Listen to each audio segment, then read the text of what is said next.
नमस्कार. वास्तुशास्त्रामध्ये घराचा मुख्य दरवाजा हा केवळ येण्या-जाण्याचा मार्ग नसून तो संपूर्ण वास्तूचा प्राणिक प्रवेशद्वार, प्राणिक गेटवे आणि वैश्विक ऊर्जेचा कॉस्मिक एनर्जी मुख्य स्रोत मानला जातो. अनेकदा दक्षिण दिशेचा मुख्य दरवाजा साऊथ फेसिंग मेन डोर म्हटला की लोकांच्या मनात भीती आणि अनेक गैरसमज निर्माण होतात. परंतु वास्तुशास्त्र याकडे अत्यंत वैज्ञानिक, सूक्ष्म आणि ऊर्जाशास्त्रीय एनर्जी डायनॅमिक्स दृष्टिकोनातून पाहते. आज आपण दक्षिण दरवाजाच्या वास्तुशास्त्रीय परिणामांचे सखोल विश्लेषण करणार आहोत आणि त्यावर ऊर्जा संतुलनाचे एनर्जी बॅलन्सिंग अत्यंत प्रभावी उपाय समजून घेणार आहोत. सर्वप्रथम दक्षिण दिशेची वास्तुरचना आणि तिचे तत्व समजून घेणे आवश्यक आहे. वास्तुपुरुष मंडलानुसार वास्तुपुरुषा मंडला दक्षिण दिशा ही यम देवतेची न्याय, धर्म आणि शिस्तीची दिशा, तसेच मंगळ ग्रहाची अग्नितत्वाचे प्रतिनिधित्व करणारा ग्रह दिशा मानली जाते. जेव्हा मुख्य प्रवेशद्वार दक्षिण दिशेला असते तेव्हा वास्तूमध्ये अग्नितत्व, फायर एलिमेंट आणि यम ऊर्जा यांचे प्रमाण अनियंत्रित होण्याची शक्यता असते. वास्तुशास्त्रानुसार दक्षिण दिशेचे एकूण 8 पद डिव्हिजन्स पाडास असतात. जर दरवाजा तिसऱ्या किंवा चौथ्या पदावर म्हणजेच वितत किंवा गृहक्षत या शुभ आणि ऊर्जित पदांवर असेल तर असा दरवाजा प्रसिद्धी, यश आणि समृद्धी देणारा ठरतो. परंतु जर प्रवेशद्वार इतर असंतुलित किंवा दूषित पदांवर असेल तर वास्तूचा प्राणिक ऊर्जा प्रवाह, प्राणिक एनर्जी फ्लो खंडित होतो आणि वास्तू अग्निदोषाने दूषित होते. या असंतुलित आणि दूषित ऊर्जेचा घरातील सदस्यांवर तसेच वास्तूच्या सूक्ष्म वातावरणावर, सबटल ॲटमॉस्फिअर 4 मुख्य स्तरांवर गंभीर परिणाम दिसून येतो. 1. शारीरिक आणि जैविक परिणाम, बायोलॉजिकल आणि हेल्थ इम्पॅक्ट. अग्नितत्वाचा प्रकोप आणि मंगळ ग्रहाच्या असंतुलनामुळे घरातील व्यक्तींमध्ये, विशेषतः स्त्री शक्ती, फिमेल एनर्जीवर प्रतिकूल परिणाम होतो. रक्ताभिसरण, ब्लड सर्क्युलेशन, उच्च रक्तदाब, हायपरटेन्शन, हृदयाशी संबंधित विकार आणि पचनसंस्थेशी, डायजेस्टिव्ह सिस्टम संबंधित पित्तदोष वाढतात.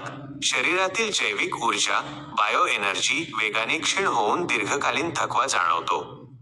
2. मानसिक आणि मानसोपचार परिणाम, सायकोलॉजिकल इम्पॅक्ट.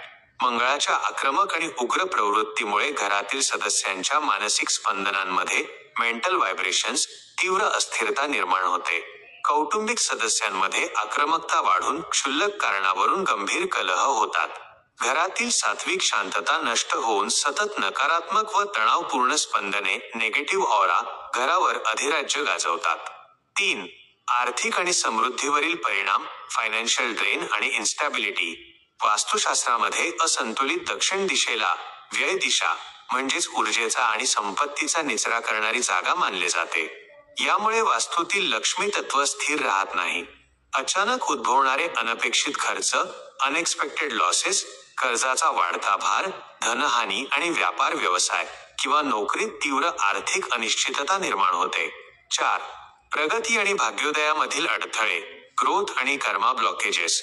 घराचे दैविक आणि ईशान्येचे संतुलन प्रभावित झाल्यामुळे नशिबाची साथ मिळणे कमी होते. सदस्यांच्या कर्माला योग्य फळ मिळत नाही. पदोन्नती किंवा प्रगतीचे मार्ग अचानक रोखले जातात आणि एकंदरीत कौटुंबिक प्रगतीची गती मंदावते. परंतु वास्तुशास्त्राचा मूळ सिद्धांत तोडफोड न करता ऊर्जा पुनर्रचना करणे हा आहे. जर तुमचा दरवाजा दक्षिण दिशेला असेल तर घाबरण्याचे कारण नाही. खालील सिद्ध आणि शास्त्रीय उपायांद्वारे या दोषाचे पूर्णपणे निवारण करता येते. 1. पंचमुखी हनुमान यंत्र आणि अभिमंत्रित प्रतिमा. मुख्य दरवाजाच्या वरच्या बाजूला बाहेरून पंचमुखी मारुतीची स्थापना करावी.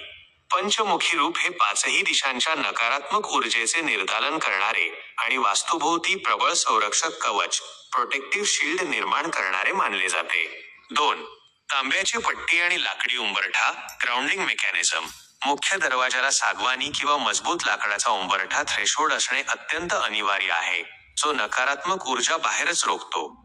उंबरठ्याच्या खाली किंवा समोर जमिनीमध्ये तांब्याची पट्टी, कॉपर स्ट्रीप स्थापित करावी. तांबे हे मंगळ ग्रहाचे धातू असल्याने ते अतिरिक्त आणि आक्रमक अग्नी ऊर्जेला पृथ्वीत शोषून घेते. अर्थ ग्राउंडिंग इफेक्ट. 3. सिद्ध स्वस्तिक आणि मंगल चिन्हे. दरवाजाच्या दोन्ही बाजूस तांब्याचे किंवा अष्टधातूंनी बनवलेले सिद्ध स्वस्तिक, किंवा शुभलाभ स्थापित करावेत. यामुळे प्रवेशद्वारातून आत येणारी प्राणिक ऊर्जा शुद्ध, प्युरिफाईड आणि पॉझिटिव्ह होऊनच वास्तूमध्ये प्रवेश करते. 4. रंगशास्त्र आणि पंचतत्व नियम. कलर आणि एलिमेंट थेरपी. दक्षिण दरवाजावर किंवा त्याच्या आसपास कधीही निळा, काळा किंवा अति पांढरा रंग वापरू नये, कारण हे जलतत्वाचे वॉटर एलिमेंट रंग असून अग्नी आणि पाण्याचा संघर्ष वास्तूमध्ये तीव्र वास्तुदोष निर्माण करतो. तेथे लाल, बदामी बेज, फिकट नारंगी किंवा लाकडी, वूड फिनिश रंगांचा वापर करून अग्नितत्व संतुलित ठेवावे. 5. खडे मीठ आणि नैसर्गिक ऊर्जा शोषक. एनर्जी अब्झॉर्बर्स. दरवाजाच्या आतल्या बाजूस काचेच्या पात्रात सामुद्रिक किंवा खडे मीठ सी सॉल्ट ठेवावे आणि दर रविवारी ते बदलावे. हे मीठ वातावरणातील दूषित आणि ऋणात्मक स्पंदने, नेगेटिव्ह फ्रिक्वेन्सीज शोषून घेते. सोबतच प्रवेशद्वाराजवळ मनी प्लांट किंवा सकारात्मक ऊर्जा देणारी रोपे ठेवावीत. दक्षिण दिशेचा दरवाजा असणे म्हणजे नुकसानच होईल असे नाही. वास्तुशास्त्रातील तत्वसंतुलन आणि ऊर्जा नियमन, एनर्जी रेग्युलेशन यांच्या योग्य वापराने तुम्ही या दरवाजाचे नकारात्मक परिणाम पूर्णपणे नष्ट करून तुमच्या वास्तूमध्ये सुख, समृद्धी, आरोग्य आणि दीर्घायुष्य प्राप्त करू शकता.